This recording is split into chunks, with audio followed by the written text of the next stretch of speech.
AI 21वीं सदी में विकास का सबसे बड़ा टूल बन सकता है और 21वीं सदी को तबाह करने में भी सबसे बड़ी भूमिका निभा भी सकता है।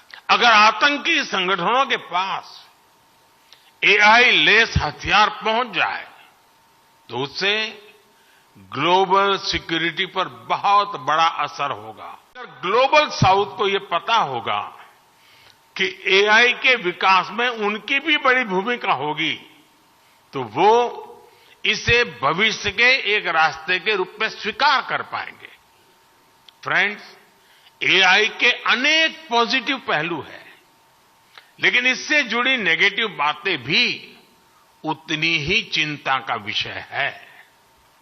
एआई 21वीं सदी में विकास का सबसे बड़ा टूल बन सकता है और 21वीं सदी को तबाह करने में भी सबसे बड़ी भूमिका निभा भी सकता है।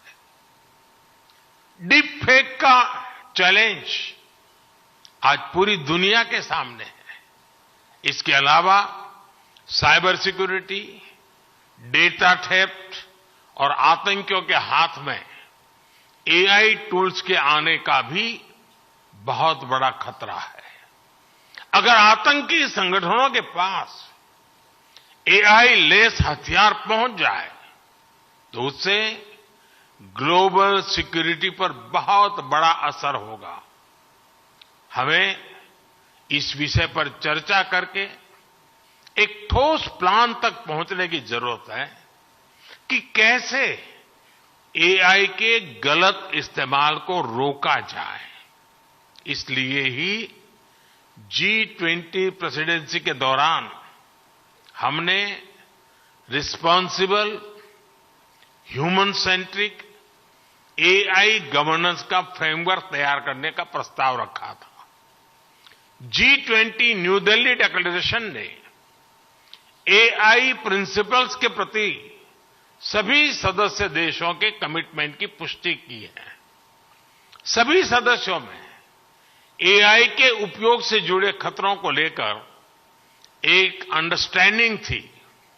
जिस तरह हमारे पास विभिन्न अंतर्राष्ट्रीय मुद्दों के लिए समझौते और प्रोटोकॉल्स है, उसी तरह हमें एआई के एथिकल यूज के लिए मिलकर ग्लोबल फ्रेमवर्क तैयार करना होगा।